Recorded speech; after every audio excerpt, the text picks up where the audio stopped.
Nunca pensé que las palabras más crueles que escucharía en mi vida vendrían de la boca de mi propio hijo. Y mucho menos que las diría mientras yo estaba de pie a solo 3 metros de distancia, escondido detrás de una columna del aeropuerto. Me llamo Fernando. Tengo 68 años. Y lo que voy a contarles cambió mi vida para siempre. Fue hace exactamente 6 meses. Yo acababa de pagar un viaje completo a París para mi hijo Roberto, su esposa Vanessa y mis 2 nietos. Eran 15,000 euros. Todo mi ahorro de 2 años trabajando en el taller de carpintería después de jubilarme. Cada centavo que guardé pensando en verlos felices, en crear un recuerdo familiar que durara toda la vida. Pero esa mañana en el aeropuerto escuché algo que me heló la sangre. «Este viejo inútil pagó todo el viaje, pero no viene», dijo Roberto riéndose con su esposa mientras revisaban los pasajes. Al final sirvió de algo tener un padre tan tonto. 3 semanas en París, sin tener que soportarlo. Me quedé paralizado. Las maletas que cargaba para ayudarlos se me cayeron de las manos. Mi corazón latía tan fuerte que pensé que todos en el aeropuerto podían escucharlo. Pero nadie me vio. Nadie notó al viejo que acababa de escuchar cómo su hijo lo llamaba inútil, tonto, un estorbo. Vanessa se rió. Esa risa que siempre me pareció falsa, pero que ahora sonaba cruel despiadada. «Tu papá es demasiado ingenuo. Le dijimos que no había espacio en el hotel y se lo creyó. Imagínate aguantarlo 3 semanas quejándose de sus rodillas, durmiendo temprano, arruinando todas las fotos. Mis nietos Martín y Sofía solo tenían 8 y 10 años. Ellos no dijeron nada, pero tampoco me defendieron. Simplemente siguieron jugando con sus tablets como si nada. Antes de continuar, suscríbete al canal y activa la campanita porque lo que vas a escuchar no lo vas a creer, porque yo no fui a casa ese día. No llamé para despedirme. No les deseé buen viaje. Hice algo que jamás imaginé que sería capaz de hacer. Algo que cambió todo. Algo que cuando Roberto regresó de París 3 semanas después, lo dejó completamente destruido. Pero para entender lo que hice, primero deben saber quién soy yo, y por qué esas palabras no solo me rompieron el corazón, sino que despertaron algo en mí que llevaba años dormido. Me llamo Fernando Gutiérrez. Tengo 68 años, y durante 45 años fui carpintero en un pequeño taller en las afueras de Madrid. No soy un hombre rico. Nunca lo fui. Pero siempre fui un hombre honrado trabajador y, sobre todo, un padre que dio todo por su familia. Mi esposa María del Carmen murió hace 5 años de cáncer de páncreas. Fue rápido. Tan rápido que no tuvimos tiempo ni de despedirnos como queríamos. Ella era el alma de nuestra casa, la que mantenía a todos unidos, la que organizaba las cenas de domingo, las que recordaba los cumpleaños, la que llamaba a Roberto cada semana para saber cómo estaba. Cuando ella murió sentí que una parte de mí también se fue con ella. Roberto era nuestro único hijo. Lo tuvimos tarde cuando María ya tenía 38 años y yo 40. Fue un milagro, decían los doctores. Y para nosotros realmente lo fue. Lo criamos con amor, con valores, con respeto. Le pagamos sus estudios de administración de empresas. Lo ayudamos a comprar su primer auto. Cuando se casó con Vanessa, les dimos 20,000 euros para el enganche de su departamento. María lo adoraba. Nuestro Robertito, le decía siempre, incluso cuando ya tenía 35 años y 2 hijos propios. Después de que María murió, Roberto venía menos a visitarme. Al principio lo entendí. Él tenía su vida, su trabajo, su familia. Vanessa siempre encontraba una excusa: que los niños tenían fútbol, que ella tenía jaqueca, que el tráfico estaba imposible. Pero yo seguía siendo el abuelo. Seguía llevándoles regalos en Navidad. Seguía enviándoles dinero cuando Roberto me decía que las cosas estaban difíciles en la empresa. Seguía siendo el que pagaba las cenas cuando nos reuníamos, que cada vez eran menos frecuentes. Vivía solo en una casa de 3 habitaciones que María y yo compramos hace 30 años. Una casa llena de recuerdos, de fotos en las paredes, del olor a canela que ella siempre dejaba en la cocina los domingos. Una casa que ahora se sentía demasiado grande, demasiado vacía, demasiado silenciosa. Trabajaba medio tiempo en mi antiguo taller, no porque necesitara el dinero desesperadamente, sino porque necesitaba mantenerme ocupado. Necesitaba sentir que todavía servía para algo, que todavía tenía un propósito. Los fines de semana eran los peores. Llamaba a Roberto el sábado por la mañana. «Papá, estamos ocupados», me decía. «Tal vez otro día». Pero ese otro día nunca llegaba. Hasta que un día hace 7 meses tuve una idea. Una idea que pensé que nos uniría de nuevo como familia. Una idea que pensé que honraría la memoria de María. Llamé a Roberto. «Hijo, quiero invitarlos a un viaje. A toda la familia. A París. María siempre quiso ir, ¿recuerdas? Pero nunca tuvimos dinero. Ahora yo puedo hacerlo. Por ella. Por nosotros». Hubo un silencio del otro lado. Luego Roberto dijo: «Papá, eso es mucho dinero». «Lo sé, hijo, pero lo tengo ahorrado. Quiero hacer esto. Quiero que Martín y Sofía conozcan la ciudad que su abuela siempre soñó visitar. Quiero que hagamos nuevos recuerdos juntos». Otra pausa. Luego: «Déjame hablarlo con Vanessa». 2 días después me llamó. «Papá, aceptamos. Pero el hotel que encontramos solo tiene espacio para 4 personas. Son 3 semanas y los hoteles en París son caros. ¿Te molesta si solo vamos nosotros? Tú puedes quedarte en casa a relajarte. Y cuando volvamos te mostramos todas las fotos». Mi corazón se hundió, pero sonreí por teléfono. Siempre sonreía, siempre decía que sí. «Claro, hijo. No hay problema. Ustedes disfruten». Y así durante 2 meses pagué todo. Los vuelos, el hotel, las excursiones, la comida, los 15,000 euros que había ahorrado cortando madera, reparando muebles viejos, viviendo con lo mínimo. Todo para escuchar el día del viaje detrás de una columna en el aeropuerto que mi propio hijo me llamara viejo inútil y tonto. Pero lo que Roberto no sabía, lo que Vanessa no imaginaba, es que Fernando Gutiérrez, el carpintero humilde que siempre decía que sí, que siempre se dejaba, acababa de despertar. Y cuando un hombre que ha perdido todo lo que amaba finalmente abre los ojos, es capaz de cosas que nadie espera. Era un martes por la mañana, el 15 de abril, un día que jamás olvidaré mientras viva. Me había levantado a las 5 de la madrugada como siempre. Preparé café solo sin azúcar. Así lo tomaba desde que María murió. Ella siempre me lo hacía con 2 cucharadas de azúcar y un chorrito de leche. Pero ahora el café amargo me parecía apropiado. Reflejaba cómo sabía mi vida. Había planchado mi camisa azul la noche anterior. La misma que usé en la boda de Roberto hace 12 años.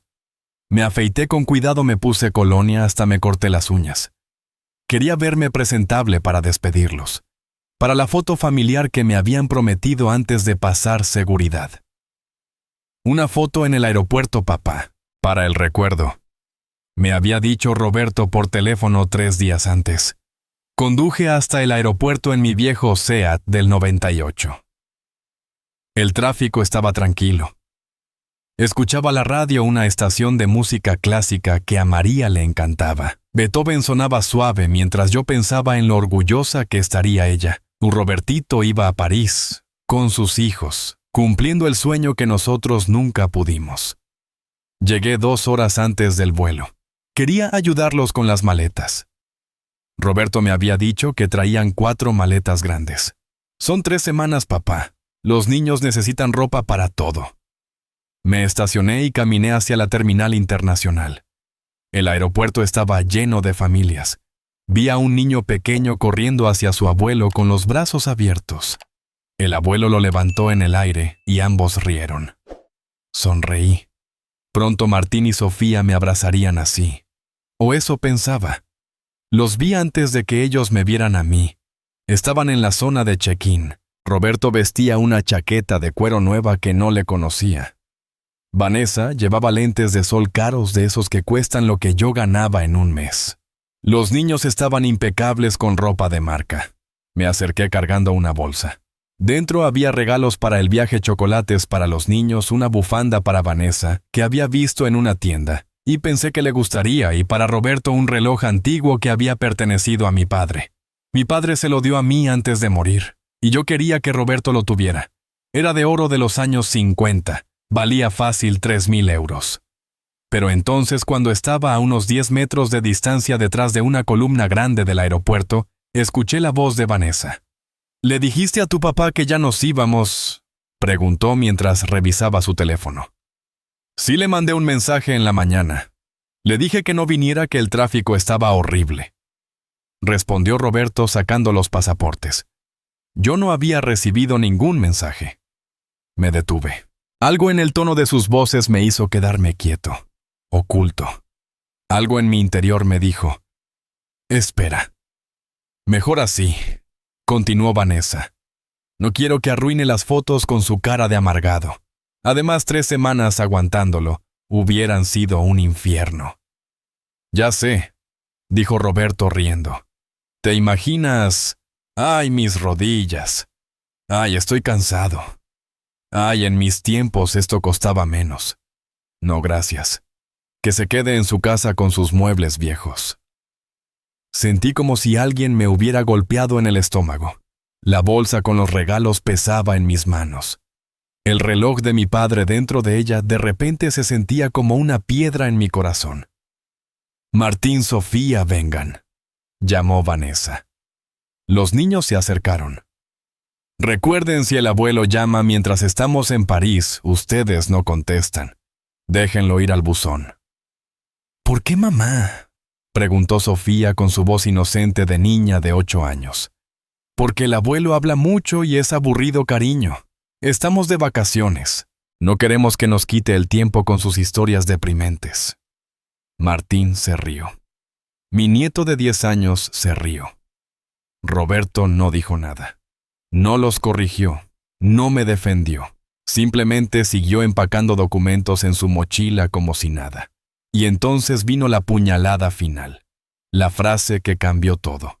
Roberto se volteó hacia su familia sonriendo y dijo en voz lo suficientemente alta para que yo la escuchara perfectamente: «Este viejo inútil pagó todo el viaje, pero no viene. Al final sirvió de algo tener un padre tan tonto. 3 semanas en París, sin tener que soportarlo. Es el mejor regalo que me pudo haber dado su ausencia y su dinero». Vanessa soltó una carcajada. Esa risa que ahora entendía no era nerviosa, sino genuinamente cruel.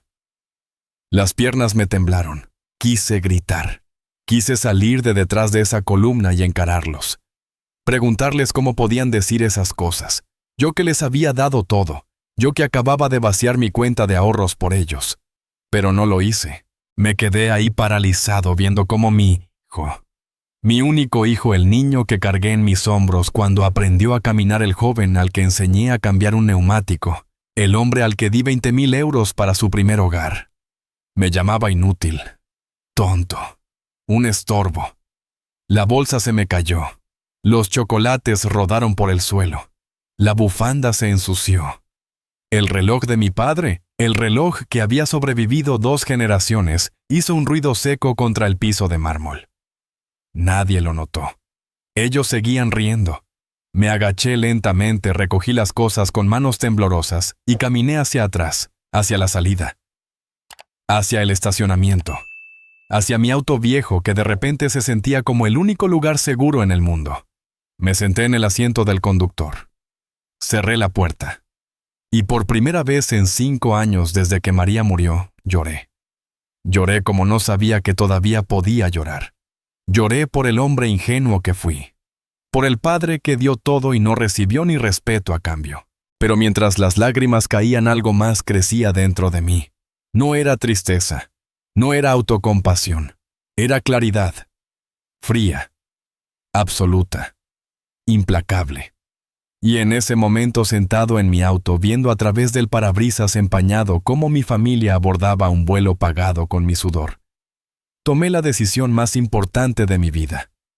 No iba a quedarme en casa esperando sus fotos falsas. No iba a responder sus llamadas fingidas. No iba a seguir siendo el viejo tonto que ellos creían que era. Encendí el motor, saqué mi teléfono y hice una llamada que cambiaría todo. Javier, soy Fernando. Necesito tu ayuda. Ahora mismo. Javier Mendoza era mi mejor amigo desde hacía 40 años. Nos conocimos en el servicio militar. Él tomó un camino diferente al mío. Estudió Derecho, se convirtió en notario, y ahora a sus 70 años, era uno de los notarios más respetados de Madrid. Había manejado testamentos de empresarios, de políticos, de gente importante. Pero sobre todo, era un hombre que conocía la ley mejor que nadie. «Fernando, ¿qué pasó?», me preguntó cuando contestó al segundo timbre. Su voz sonaba preocupada. Yo nunca lo llamaba a esas horas. «Javier, necesito que me ayudes con algo legal. Es urgente. ¿Puedes verme hoy?». Hubo una pausa. «Estoy en la oficina. Ven ahora». «Te espero». Conduje directamente desde el aeropuerto hasta el centro de Madrid. El despacho de Javier estaba en un edificio antiguo pero elegante cerca de la Plaza Mayor. Subí las escaleras despacio. Cada escalón me pesaba, pero no por cansancio, por determinación. Cuando entré a su oficina, Javier me vio la cara y supo inmediatamente que algo grave había pasado. Me sirvió un café sin preguntar. Se sentó frente a mí y esperó. Le conté todo. Desde el viaje a París hasta las palabras exactas que escuché en el aeropuerto. Javier no me interrumpió ni una sola vez. Solo asentía tomando notas en un cuaderno de cuero. Cuando terminé, hubo un largo silencio. «Fernando», dijo finalmente quitándose los lentes y limpiándolos lentamente. «Lo que voy a decirte es como tu amigo, no como tu notario. Tu hijo es un desgraciado. Y su esposa es una víbora. Lo siento, pero es la verdad». Asentí. No podía negarlo. «Ahora», continuó Javier poniéndose los lentes de nuevo y abriendo una carpeta. «Como tu notario tengo que decirte algo importante. Hace 3 años, cuando María murió, tú me pediste que redactara un testamento. ¿Lo recuerdas? ¿Sí? En ese testamento Roberto es el único heredero de todo, tu casa, tus ahorros, tu pensión acumulada, todo. Es el beneficiario al 100%. ¿Correcto? Correcto». Javier se inclinó hacia adelante. «Fernando, ese testamento todavía es válido. Si tú murieras mañana, Roberto heredaría aproximadamente 380,000 euros. La casa vale 320,000. Tienes 45,000 en el banco después de pagar el viaje. Y tu plan de pensiones tiene otros 15,000. Eso sin contar los muebles antiguos, que tienes algunos de los cuales sé que valen dinero». Me quedé mirándolo. Nunca había sumado todo. Nunca pensé en mi vida en términos de números así. 380,000 euros, repetí. Aproximadamente. Y si no haces nada, Roberto y Vanessa lo heredarán todo. Cada centavo. Cada mueble, cada recuerdo de María.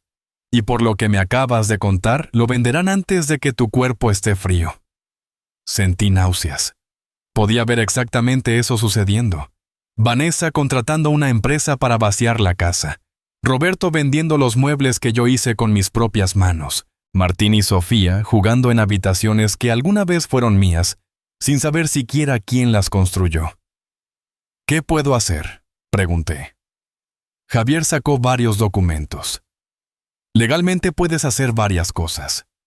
Primero, cambiar tu testamento. Puedes desheredar a Roberto completamente, o puedes dejarle solo la legítima, que por ley es 1/3 de tu herencia. El resto lo puedes dejar a quien quieras, una fundación, un amigo, una institución benéfica, una organización. Y es definitivo. Completamente. Una vez firmado y registrado es ley. Roberto no puede hacer nada. Puede reclamar, puede llorar, puede suplicar, pero no puede cambiarlo». «¿Cuánto tiempo toma?». «Si lo hacemos hoy, 1 semana, tal vez menos. Tengo contactos en el registro». Me recosté en la silla. Mi mente trabajaba rápido. Roberto estaría en París 3 semanas, tiempo suficiente. «Hay algo más», dijo Javier. «Algo que debes considerar cuidadosamente». «¿Qué?» «Si haces esto, Fernando, no hay vuelta atrás. Tu relación con Roberto terminará. Posiblemente nunca vuelvas a ver a tus nietos. Vanessa se encargará de eso. Y créeme, una mujer como ella puede ser muy vengativa. ¿Estás preparado para eso?» Cerré los ojos. Vi el rostro de Martín y Sofía, niños inocentes. Pero también recordé que ninguno de los dos me defendió en el aeropuerto, que Martín se rió cuando su madre dijo que yo era aburrido, que Sofía no preguntó por qué no iba con ellos. Y entonces recordé las palabras exactas de Roberto. «Este viejo inútil pagó todo el viaje, pero no viene». Abrí los ojos. «Estoy preparado». Javier asintió lentamente. «Entonces hagámoslo. Pero Fernando, quiero que hagas algo primero. Quiero que vayas a casa, que pienses esta noche, que duermas. Y si mañana sigues sintiendo lo mismo, vuelves aquí y lo hacemos oficial». «¿Trato?» Sabía que tenía razón. Esta era una decisión demasiado grande para tomarla con el corazón roto y la mente nublada. «Trato». Esa noche no dormí. Me senté en la sala de estar en el sillón donde María solía tejer. La casa estaba en silencio absoluto. Solo el reloj de pared marcaba los segundos. Tic, tac, dummy, ta. Pensé en todo. En los pañales que cambié. En las noches sin dormir cuando Roberto tenía fiebre. En las clases de guitarra que pagué durante 5 años. En el traje que le compré para su primera entrevista de trabajo. En la mano que le sostuve cuando se casó con Vanessa. En los 20.000 euros para su departamento. En los 15.000 euros para París. Y en las palabras, viejo inútil, padre tonto, su autecia y su dinero. Pero también pensé en algo más, en algo que María me dijo 3 días antes de morir. Estábamos en el hospital. Ella apenas podía hablar. Yo sostenía su mano. «Fernando», me susurró con dificultad, «prométeme que no dejarás que nadie te falte al respeto. Ni siquiera Roberto. Prométeme que te valorarás. María, no hables así. Vas a mejorar. Prométemelo», insistió apretando mi mano con la poca fuerza que le quedaba. «Te lo prometo». Esa fue una de las últimas conversaciones coherentes que tuvimos. Y ahora, 5 años después, finalmente entendí lo que ella quiso decir. María sabía algo que yo no quise ver. Ella notó cosas en Roberto, en Vanessa, que yo ignoré, porque no quería creerlas. A las 7 de la mañana siguiente me duché, me vestí, y conduje de regreso a la oficina de Javier. «¿Estás seguro?», me preguntó cuando entré. «Más seguro que nunca en mi vida». «Entonces empecemos». Durante las siguientes 4 horas, Javier y yo trabajamos en el Nuevo Testamento. No fue fácil. Cada decisión se sentía como cortar un pedazo de mi corazón. Pero era necesario. El documento final decía lo siguiente. Primero, Roberto Gutiérrez recibiría la legítima legal 1/3 de la herencia. Aproximadamente 127.000 euros. Nada más. Ni la casa, ni los muebles, ni los recuerdos. Segundo, la casa sería donada a una fundación que ayuda a personas mayores abandonadas por sus familias. Una fundación que Javier conocía personalmente. La casa se convertiría en un centro comunitario. Tercero, el resto del dinero, 253.000 euros, se dividiría en 3 partes. 100.000 para la misma fundación. 100.000 para una beca educativa en nombre de María del Carmen, para jóvenes de familias humildes que quisieran estudiar carpintería u oficios. 53.000 para Lucía, mi vecina de 45 años, que durante 5 años me llevó comida casera cada domingo, me ayudó cuando estaba enfermo, y me trató con más respeto que mi propio hijo. Cuarto, los muebles antiguos que yo había construido, incluidos algunos que valían miles de euros, serían subastados. El dinero iría a la fundación. Quinto, el reloj de mi padre, el que casi le doy a Roberto en el aeropuerto, sería donado a un museo de historia. ¿Y esto es legal? Roberto no puede romperlo. Pregunté. Es completamente legal. Y no, Roberto solo puede reclamar su legítima, que ya está incluida. El resto es tuyo para hacer lo que quieras. Y créeme, este testamento es inquebrantable. Lo redacté personalmente. Perfecto. Firmé cada página. Javier puso su sello oficial de notario. 2 testigos entraron y firmaron también. Todo estaba hecho. Ya está, Fernando. Ya está registrado. A partir de este momento, este es tu testamento oficial. Me levanté. Estreché la mano de Javier. Gracias, amigo. No me agradezcas todavía. Lo difícil viene después. ¿Qué viene después? Javier sonrió, una sonrisa que no le había visto antes. Una sonrisa casi traviesa. Ahora esperamos. Esperamos a que Roberto regrese de París, y cuando regrese bronceado y feliz con fotos de la Torre Eiffel que pagaste tú, entonces le das la sorpresa de su vida. Salí de esa oficina sintiéndome diferente. No más ligero exactamente, pero sí más fuerte. Como si hubiera recuperado algo que había perdido hace mucho tiempo. Dignidad, respeto propio, control sobre mi propia vida. Roberto estaba en París, gastando mi dinero riéndose de mí con su esposa. Pero yo tenía algo que él no sabía. Tenía un plan, y tenía la ley de mi lado.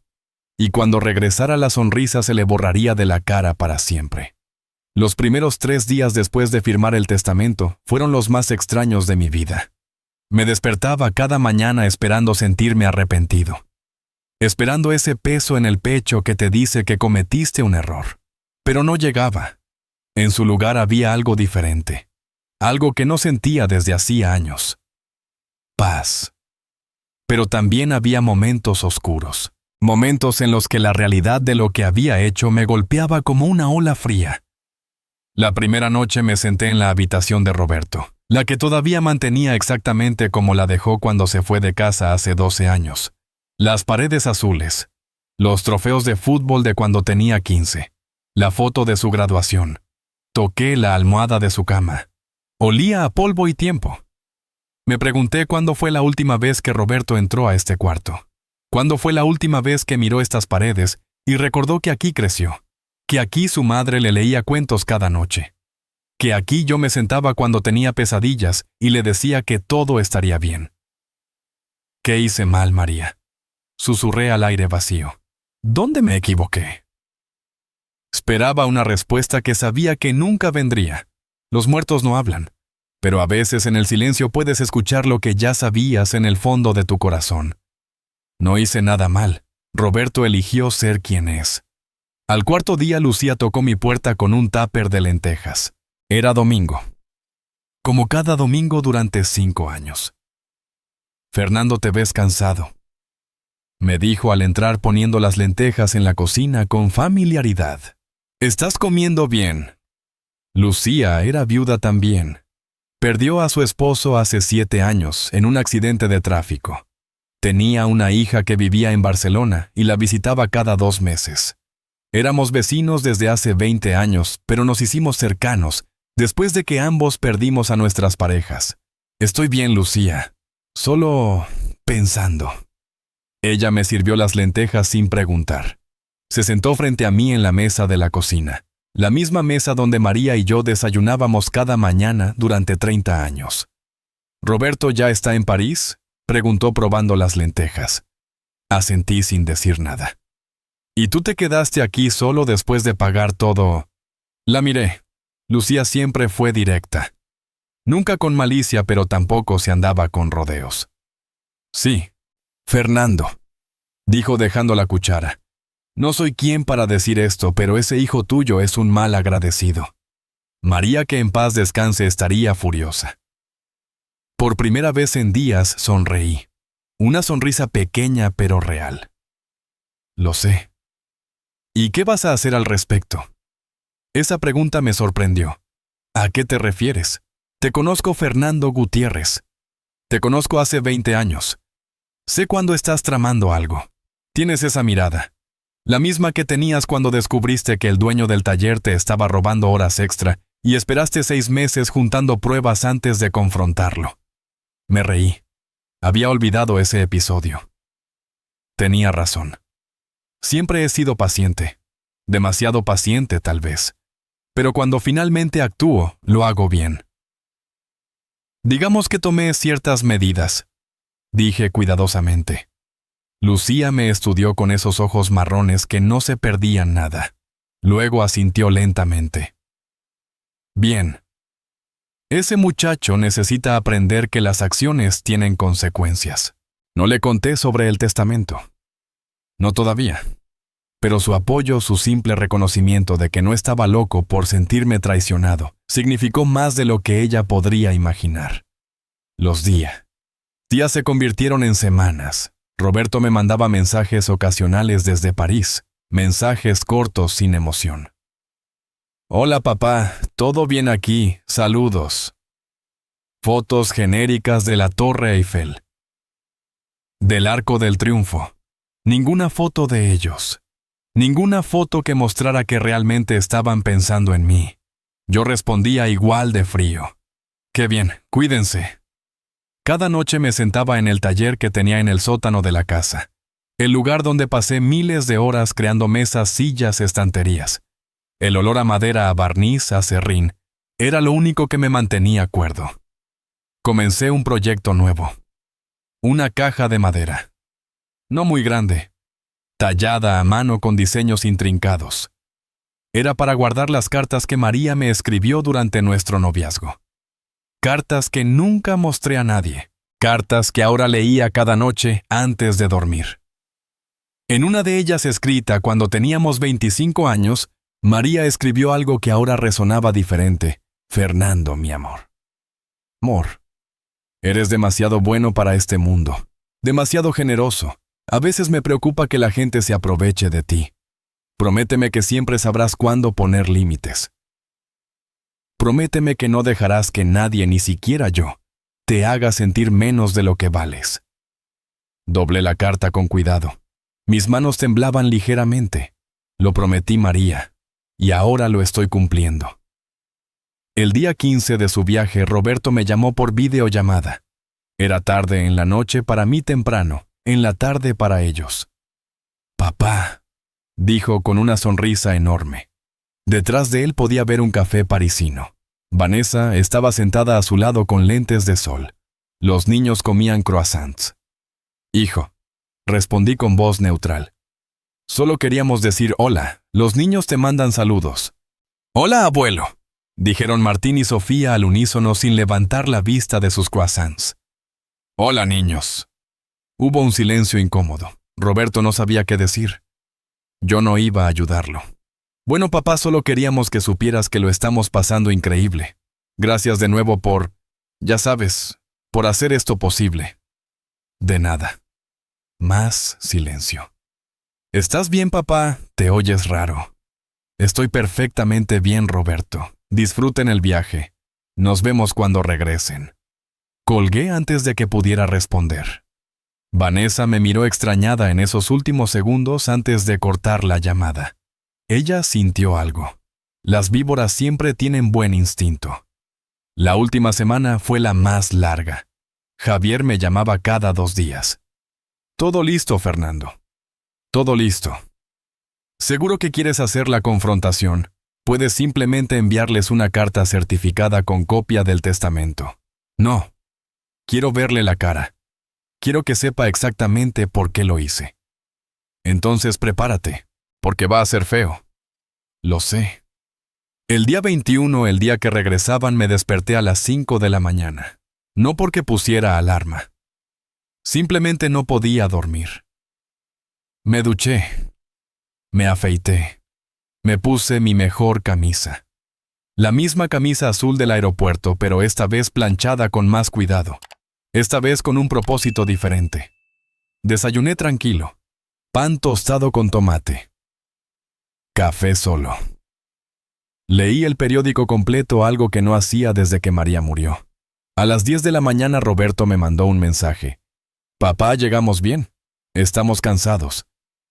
Te llamamos mañana. Respondí, no. Vengan a casa hoy. A las 6 de la tarde. Es importante. Pasaron 5 minutos antes de que respondiera, pasa algo. A las 6. No falten.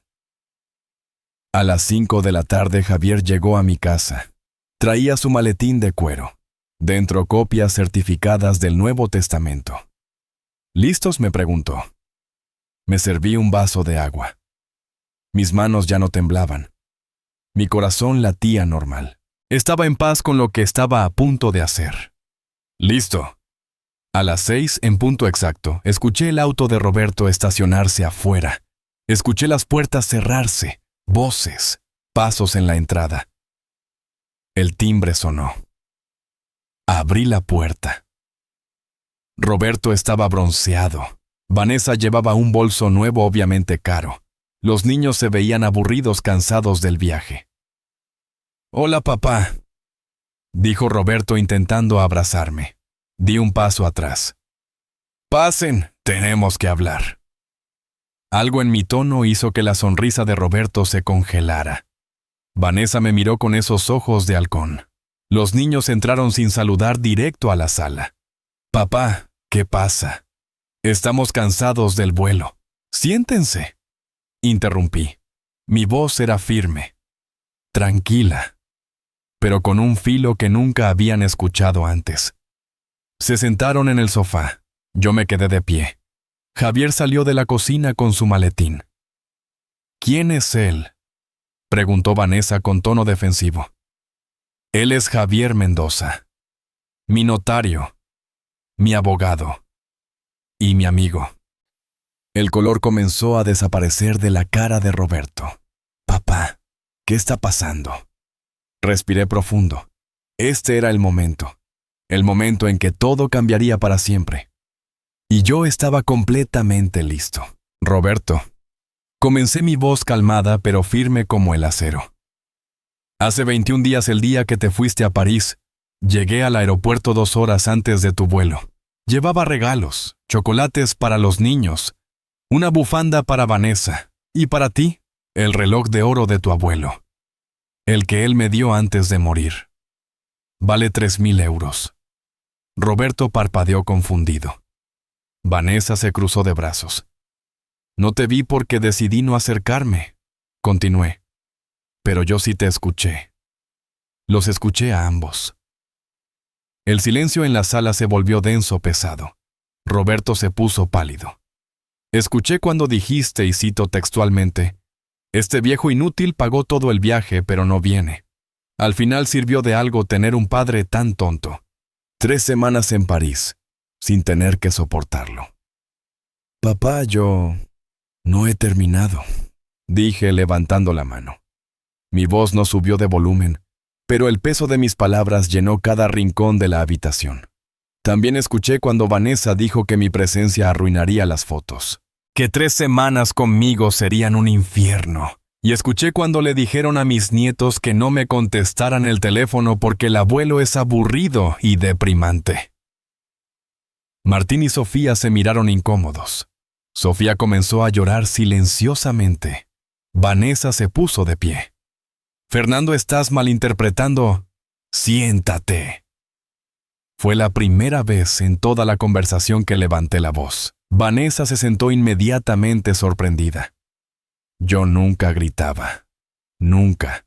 Malinterpretar, repetí con una risa amarga. Malinterpretar, ¿qué exactamente?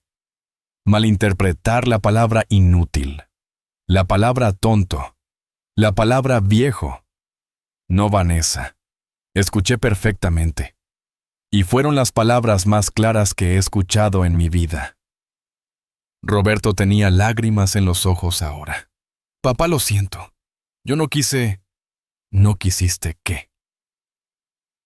«No quisiste que te escuchara, pero sí quisiste decirlo. Sí quisiste reírte de mí con tu esposa. Sí quisiste tomar mis 15,000 euros, el ahorro de 2 años de trabajo en el taller, y gastarlo mientras me llamabas tonto a mis espaldas». Javier dio un paso adelante poniendo su maletín sobre la mesa de centro. El sonido del cuero contra la madera resonó como un martillo de juez. «Lo que su padre está tratando de decirles», dijo Javier con voz profesional y fría, «es que durante los 21 días que ustedes estuvieron en París, él tomó ciertas decisiones legales respecto a su patrimonio». «¿Qué decisiones?», preguntó Vanessa, su voz ahora con un tono de pánico apenas disimulado. Javier abrió el maletín y sacó varios documentos con sellos oficiales. El señor Fernando Gutiérrez modificó su testamento. El documento anterior, redactado hace 3 años después de la muerte de su esposa, nombraba a Roberto como único heredero universal. Ese testamento ya no existe. ¿Qué? Roberto se puso de pie de un salto. «Papá, ¿qué hiciste?» «Me protegí», respondí simplemente. «Hice lo que tu madre me hizo prometer antes de morir. Me valoré». Javier continuó implacable. «El Nuevo Testamento, firmado sellado y registrado oficialmente hace 17 días, establece lo siguiente. Roberto Gutiérrez recibirá la legítima legal correspondiente a un hijo único, que equivale a 1/3 de la herencia. Aproximadamente 127,000 euros. 1/3, gritó Vanessa. «¿Y el resto? El resto». «¿De qué boda?», dije yo, mirándola directamente a los ojos. «La casa en la que estamos ahora, valorada en 320,000 euros, será donada a la Fundación Esperanza Dorada, que ayuda a personas mayores abandonadas por sus familias. Esta casa se convertirá en un centro comunitario». «No puedes hacer eso». Vanessa se puso de pie de nuevo. «Esta es la casa de la familia. Aquí crecieron los niños cuando nos visitaban. Los niños vinieron aquí exactamente 4 veces en los últimos 2 años», dije con calma helada. 4. Las conté, y cada visita duró menos de 1 hora porque tú siempre tenías prisa por irte. Roberto tenía la cabeza entre las manos. «Papá, por favor». Javier sacó otro documento. 100,000 euros serán donados a la misma fundación. Otros 100,000 serán destinados a una beca educativa en nombre de María del Carmen Gutiérrez, para jóvenes de familias humildes que deseen estudiar carpintería u oficios tradicionales. «¿Y los otros 53,000 qué?», preguntó Vanessa, haciendo cálculos mentales rápidamente. 53,000 euros, dije sintiendo una satisfacción profunda. «Serán para Lucía Herrera, mi vecina. La mujer que durante 5 años me ha traído comida cada domingo. La mujer que me acompañó en el hospital cuando tuve neumonía el año pasado. La mujer que me llamaba cada noche la primera semana después de que murió María solo para asegurarse de que no estuviera solo. Esa mujer que no tiene ningún lazo de sangre conmigo me trató con más amor y respeto en 5 años que ustedes en los últimos 10. «Esa mujer te está manipulando», gritó Vanessa. «Te lavó el cerebro. Esto es influencia indebida». Javier sonrió fríamente. «Señora, yo conocí a Lucía Herrera la semana pasada cuando el señor Gutiérrez me pidió que la investigara antes de incluirla en el testamento. Es una mujer de intachable reputación, viuda, trabajadora, sin antecedentes. Y además ella no sabe nada de esto. Fernando quiso que fuera una sorpresa, así que su acusación de manipulación es legalmente absurda e imposible de probar». Roberto finalmente habló con voz quebrada. «Papá, ¿de verdad nos odias tanto?». Esa pregunta me dolió más de lo que esperaba. Me senté en mi sillón, el mismo donde María tejía. Los miré a todos. Roberto con lágrimas. Vanessa con furia. Los niños asustados en el sofá. «No los odio», dije en voz baja. «Esa es la tragedia, Roberto. No los odio. Todavía los amo. Todavía eres mi hijo. Pero el amor no significa ser un tonto. El amor no significa aceptar el abuso. El amor no significa dejar que me llamen inútil mientras gasto mis ahorros en hacerlos felices. Yo no quise». «Sí quisiste», interrumpí. «Tal vez no quisiste que te escuchara, pero sí quisiste decirlo. Y esta es la diferencia. Durante años tu madre y yo te enseñamos valores. Respeto, gratitud, humildad. Y de alguna manera en algún lugar del camino los perdiste, o tal vez nunca los tuviste realmente». Javier guardó los documentos. Tienen el derecho legal de impugnar el testamento, por supuesto. Pero les advierto que este documento es inquebrantable. Fue redactado por mi notario certificado con 40 años de experiencia. Fue firmado ante testigos. Está registrado oficialmente. Y el señor Gutiérrez está en pleno uso de sus facultades mentales, algo que puedo certificar como profesional y como amigo de 40 años. Además, agregué sacando mi teléfono, tengo esto. Puse el teléfono sobre la mesa. En la pantalla había una grabación de audio. La fecha, 15 de abril. El lugar, Aeropuerto de Barajas. ¿Grabaste? Roberto se quedó sin palabras. No intencionalmente, dije. Mi teléfono estaba en mi bolsillo. Cuando me agaché a recoger los regalos que se cayeron accidentalmente, activé la grabadora de voz. 30 segundos de audio. Tu voz, la voz de Vanessa, cristalina, diciendo cada palabra que describí. Eso es... Vanessa buscaba palabras. Legal, terminé por ella. Sí, completamente legal. Estaban en un espacio público. No hay expectativa de privacidad en un aeropuerto. Y sirve perfectamente como evidencia de que mi decisión de cambiar el testamento está basada en hechos reales, no en manipulación o senilidad. Roberto se dejó caer en el sofá derrotado. Vanessa miraba la pared, su mente, obviamente trabajando en cómo podría revertir esto. «Hay algo más», dije poniéndome de pie. «Los muebles antiguos que hay en esta casa, varios de los cuales hice con mis propias manos, y valen miles de euros, serán subastados. El dinero irá a la fundación.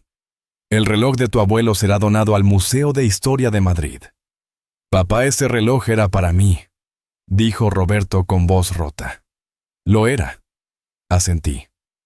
«Hasta que decidiste que yo era un viejo inútil, que no merecía estar en el viaje que pagué. Ese día ese reloj dejó de ser tuyo». Me acerqué a la puerta y la abrí. «Ahora si me disculpan, estoy cansado. Pueden irse». «¿Eso es todo?», preguntó Vanessa con veneno en la voz. «Nos das migajas y nos corres». «Las migajas», dije calmadamente, «son 127,000 euros. Más de lo que mucha gente ve en toda su vida. Y es más de lo que merecen después de lo que hicieron». Roberto se puso de pie lentamente. Caminó hacia mí. Por un momento pensé que intentaría abrazarme. Parte de mí quería que lo hiciera. Quería que dijera las palabras correctas, que pidiera perdón de verdad, pero no lo hizo. «Mamá tenía razón sobre ti», dijo con voz fría. «Siempre fuiste un amargado, un tacaño. Ella decía que solo sabías guardar rencor. Esas palabras fueron diseñadas para herirme, para hacerme dudar, para invocar el recuerdo de María en mi contra. Pero tuvieron el efecto contrario. Sonreí. Una sonrisa triste pero genuina. Tu madre», dije suavemente, «nunca dijo eso. Tu madre me amó cada día de nuestro matrimonio. Y me pidió específicamente 3 días antes de morir que no dejara que nadie me faltara al respeto. Ni siquiera tú. Así que no uses su memoria para manipularme». «No funcionará». Roberto salió de la casa sin decir nada más. Vanessa lo siguió arrastrando a los niños. Antes de cerrar la puerta, Sofía se volteó. «Abuelo». La miré. Mi nieta de 8 años. Inocente de todo esto. «Sí, cariño. Lo siento». Fueron 2 palabras. Solo 2. Pero vinieron de un lugar real. Lo sé, Sofía. Yo también. Cerré la puerta. Javier puso su mano en mi hombro. «¿Estás bien?» «Sí», dije. Y lo decía en serio. «Sí, estoy bien. Por primera vez en 21 días, en 5 años, tal vez en toda mi vida. Realmente estaba bien. Han pasado 6 meses desde aquella tarde. 6 meses desde que Roberto salió de mi casa con la cara descompuesta y el orgullo destrozado. 6 meses desde que Vanessa me lanzó esa mirada llena de odio, que podría haber congelado el infierno. 6 meses desde que cerré esa puerta, y sentí por primera vez en años que recuperaba el control de mi propia vida. Los primeros días fueron extraños, silenciosos. Esperaba sentir arrepentimiento, esa voz interior que te dice que fuiste demasiado lejos, que exageraste, que deberías perdonar y olvidar. Pero esa voz nunca llegó. En su lugar llegó algo completamente inesperado: paz. Una semana después de la confrontación, Roberto intentó llamarme. 17 llamadas en 3 días. No contesté ninguna. Luego vinieron los mensajes, primero furiosos acusándome de ser un viejo rencoroso, de arruinar a su familia, de ser cruel con mis propios nietos. «Mamá estaría avergonzada de ti», escribió en uno de ellos. Borré el mensaje sin responder. Después, cuando se dio cuenta de que la furia no funcionaba, vinieron los mensajes suplicantes. «Papá, por favor, hablemos. Podemos resolver esto. Cometí un error. Lo siento». Pero eran palabras vacías. No había verdadero arrepentimiento en ellas. Solo pánico por el dinero que acababa de perder. Al mes, Roberto contrató un abogado. Javier me llamó para informarme que habían presentado una impugnación del testamento, alegando influencia indebida de terceros, Ibiza y estado mental comprometido del testador. ¿Tienen alguna posibilidad?, le pregunté. Javier se rió. Ninguna. Ya presenté el audio del aeropuerto como evidencia de que tu decisión fue completamente racional y justificada. Además, el juez que lleva el caso es una mujer de 65 años cuya madre fue abandonada en un asilo por sus hijos. Te aseguro que va a leer este caso con mucha atención. Tenía razón. 3 meses después el juez desestimó la impugnación. El testamento quedó ratificado como válido y definitivo. Roberto tendría que conformarse con su legítima. Nada más. La noticia llegó un martes por la tarde. Javier vino personalmente a contármelo con una botella de vino tinto que había estado guardando para la ocasión. «Brindemos», dijo sirviendo 2 copas. «Por la justicia, por la dignidad y por los viejos que ya no se dejan pisotear. Brindamos». El vino sabía a victoria, pero también a algo más profundo. A liberación. Durante esos meses mi vida cambió de maneras que nunca anticipé. Lucía se enteró del testamento cuando Javier la contactó para informarle oficialmente de su inclusión. Vino a mi casa llorando, insistiendo en que no podía aceptar esa cantidad de dinero. «Fernando, es demasiado. Yo solo hice lo que cualquier vecino decente haría». «Exactamente», le dije tomando sus manos. «Hiciste lo que cualquier persona decente haría. Y resulta que eso es más valioso que cualquier lazo de sangre. Acepta el dinero, Lucía. Úsalo para visitar a tu hija en Barcelona más seguido, para viajar, para vivir sin preocupaciones. Te lo mereces más que nadie que conozco». Ella aceptó finalmente, aunque todavía llora cada vez que lo menciona. Y sigue trayéndome lentejas cada domingo, aunque ahora también la invito a cenar los viernes. A veces vemos películas viejas. A veces solo conversamos. Es simple, pero es real. La Fundación Esperanza Dorada se puso en contacto conmigo personalmente. La directora, una mujer llamada Carmen de 60 años, vino a ver la casa. «Don Fernando», me dijo mientras recorría las habitaciones, «esto es más que una donación. Es un regalo para cientos de personas mayores que necesitan un lugar donde sentirse valorados. Aquí haremos talleres de carpintería, clases de cocina, tardes de lectura. Esta casa volverá a tener vida, volverá a tener propósito». Me mostró los planos de lo que harían. La sala se convertiría en un espacio de reunión. El comedor sería una biblioteca comunitaria. Mi taller del sótano permanecería intacto como un espacio para enseñar carpintería a los jóvenes. «¿Y mi habitación?», pregunté. «La que compartí con María». Carmen sonrió con ternura. «Pensamos convertirla en una sala de memoria. Un lugar donde las personas mayores puedan venir a recordar a sus seres queridos perdidos. Con fotos, con velas, con paz. Si nos das permiso, nos gustaría poner una placa con los nombres de usted y de María del Carmen en la entrada». No pude hablar durante un momento. Solo asentí. La beca educativa en nombre de María se anunció en septiembre. 10 jóvenes de familias humildes recibieron ayuda completa para estudiar carpintería, electricidad, plomería. Oficios que el mundo moderno desprecia, pero que siguen siendo esenciales. En la ceremonia de entrega me pidieron que dijera algunas palabras. Frente a esos 10 muchachos de 18 o 19 años, con ojos llenos de esperanza y manos ansiosas por trabajar, dije: mi esposa María siempre creyó que el trabajo honrado tiene más valor que cualquier título universitario. No porque los títulos sean malos, sino porque hay dignidad en crear algo con tus propias manos, en arreglar algo roto, en construir algo que durará generaciones. Ustedes, muchachos, van a aprender oficios que les darán independencia, orgullo y propósito. Háganlo en honor a ella. Háganlo en honor a ustedes mismos. Uno de ellos, un chico llamado Miguel, de 19 años, se me acercó después. Señor Gutiérrez, mi papá murió cuando yo tenía 12. Él era carpintero. Yo quería seguir sus pasos, pero no teníamos dinero. ¿Esta beca? Usted me devolvió el sueño que creí perdido. Gracias, de verdad gracias. En ese momento supe que había hecho lo correcto, que cada euro que Roberto no recibiría estaba creando algo real, algo duradero, algo que importaba. ¿Y Roberto? ¿Qué pasó con él? Me enteré por terceros que Vanessa lo dejó 2 meses después de perder el caso legal. Aparentemente ella había casado con Roberto, esperando heredar una fortuna algún día.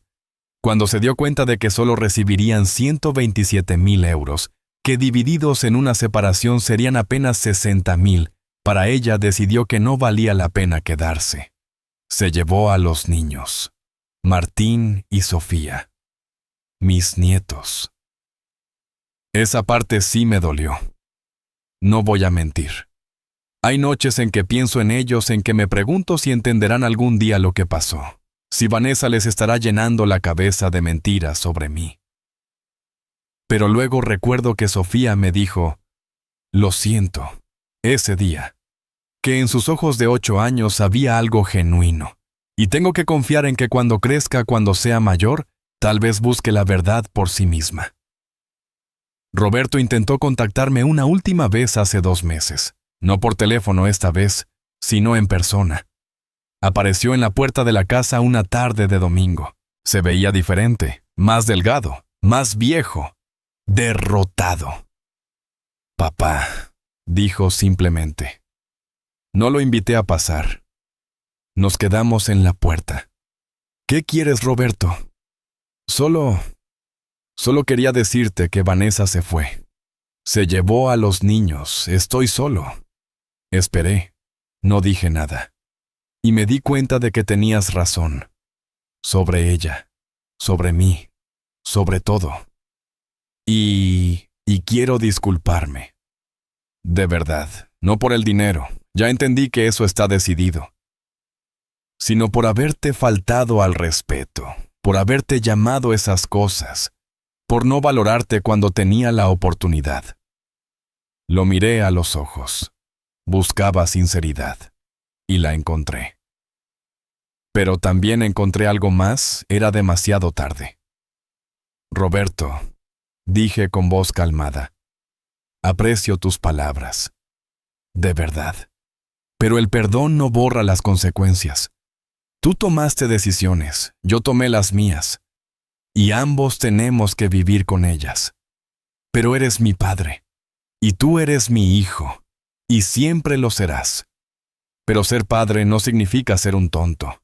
Ser hijo no te da derecho a faltarme al respeto. Aprendiste esta lección de la manera más dura. Y sinceramente espero que te haga un hombre mejor. Entonces nunca me vas a perdonar. Suspiré. No se trata de perdonarte o no, Roberto. Se trata de que yo recuperé mi dignidad, mi paz, mi valor propio, y no voy a renunciar a eso otra vez, ni por ti, ni por nadie. Se quedó ahí parado unos segundos más. Luego asintió lentamente y se fue. No ha vuelto desde entonces. Me duele, sí. A veces. especialmente en fechas importantes. En Navidad. En el aniversario de la muerte de María. En esos momentos cuando la casa se siente demasiado vacía, pero entonces llama Lucía y me invita a cenar. O recibo una carta de uno de los becarios contándome sobre su primer trabajo. O Carmen de la fundación me manda fotos de los talleres que están dando en lo que pronto será mi antigua casa. Y me doy cuenta de que estoy bien. Mejor que bien. Estoy en paz. Esa noche, después de que Roberto se fue, me senté en el taller del sótano. Había terminado la caja tallada para las cartas de María. Era hermosa, si puedo decirlo yo mismo. Madera de cerezo con incrustaciones de roble. Diseños de flores que a ella le hubieran encantado. Guardé las cartas dentro cuidadosamente, y en el fondo de la caja puse una nota nueva. Una nota que escribí para mí mismo, o tal vez para quien encuentre esta caja algún día. La dignidad no tiene precio. El amor propio no es egoísmo. Y defender tu valor no te hace cruel, te hace libre. Si alguien te hace sentir menos de lo que eres, incluso si comparten tu sangre, tienes el derecho y el deber de protegerte. Porque al final del día la única persona que vivirá tu vida eres tú. Vívela con la frente en alto. Cerré la caja. Pasé mis manos sobre la madera suave sintiendo cada talla, cada línea que mis manos habían creado. Y sonreí. Porque por primera vez en años, en décadas, tal vez me sentía completo. No por lo que tenía. No por lo que había dado. Sino por lo que había recuperado. Mi dignidad. Mi respeto. Mi vida. Y eso es todo. Esa es mi historia. Me llamo Fernando Gutiérrez. Tengo 68 años. Y hoy, 6 meses después de aquella tarde en el aeropuerto, puedo decir con honestidad que recuperé algo que creí perdido para siempre, mi dignidad. Si mi historia te tocó el corazón, si sentiste algo al escucharla, te pido que dejes una aquí abajo. No por mí, sino por todos los padres y madres mayores que están viviendo situaciones similares en este momento. Para que sepan que no están solos. Que hay salida. Que haya esperanza. Me gustaría saber desde qué ciudad me estás escuchando. Escríbelo en los comentarios. España a Argentina, México. Colombia, donde sea que estés. Me reconforta saber que mi experiencia puede ayudar a alguien en algún rincón del mundo que tal vez necesitaba escuchar exactamente esto hoy. ¿Has vivido algo parecido? ¿Eres ese padre que dio todo y recibió poco? O tal vez eres ese hijo que se arrepiente de no haber valorado a tiempo. Cuéntamelo. Este espacio es seguro. Aquí no hay juicio, solo comprensión. Y si conoces a alguien mayor que está pasando por una situación de abuso o falta de respeto familiar, comparte mi historia con esa persona. A veces necesitamos escuchar que otros sobrevivieron para darnos cuenta de que nosotros también podemos hacerlo. Déjame compartirte las 3 lecciones más importantes que aprendí en este proceso, lecciones que me hubiera gustado saber años atrás. Primera lección. Protege lo tuyo legalmente mientras estás en pleno uso de tus facultades. Busca un notario de confianza, haz un testamento claro. No esperes a estar vulnerable o enfermo. La prevención es tu mejor arma. Segunda lección. El amor verdadero se mide en respeto, nunca en herencia. Si alguien solo te valora por lo que puede heredar de ti algún día, esa persona no te ama, te usa. Y mereces más que eso. Tercera lección. La dignidad no tiene edad. No importa si tienes 50, 60 u 80 años. Nunca es tarde para poner límites. Nunca es tarde para valorarte. Nunca es tarde para decir, hasta aquí. Yo viví 68 años siendo el hombre que siempre decía que sí. El que siempre perdonaba. El que siempre daba una oportunidad más. Y mira dónde me llevó eso, a escuchar a mi propio hijo llamarme inútil mientras gastaba mis ahorros. Pero también viví para ver el momento en que dije, basta. Y ese momento me salvó. No sé qué pasará con Roberto en el futuro. Tal vez algún día entienda realmente lo que hizo. Tal vez no. Pero esa ya no es mi responsabilidad. Mi responsabilidad ahora es conmigo mismo, con honrar la memoria de María, con vivir el tiempo que me queda con paz y dignidad. Cada noche antes de dormir me siento en mi taller. Trabajo en algún mueble nuevo. Escucho la misma música clásica que María amaba. Y pienso en las palabras que ella me dijo 3 días antes de morir. No dejes que nadie te falte al respeto. Valórate. Finalmente, María, lo estoy haciendo. Finalmente te estoy haciendo caso. Si llegaste hasta aquí, gracias. Gracias por escuchar la historia de un viejo carpintero que aprendió casi demasiado tarde que el respeto propio no es negociable. Suscríbete a este canal si quieres escuchar más historias como la mía. Historias reales de personas reales que encontraron justicia, que recuperaron su dignidad, que aprendieron que nunca es demasiado tarde para defender tu valor. Porque tu historia importa, tu dignidad importa. Y mereces ser tratado con respeto siempre por todos, especialmente por tu propia familia. Nos vemos en la próxima historia. Mientras tanto, recuerda esto que aprendí con tanto dolor: la dignidad no se hereda, se defiende. Cada día, con cada decisión, hasta el último aliento. Un abrazo fuerte desde Madrid, desde mi pequeño taller lleno de serrín, y recuerdos desde el corazón de un hombre que finalmente aprendió a quererse. Hasta pronto. Fernando.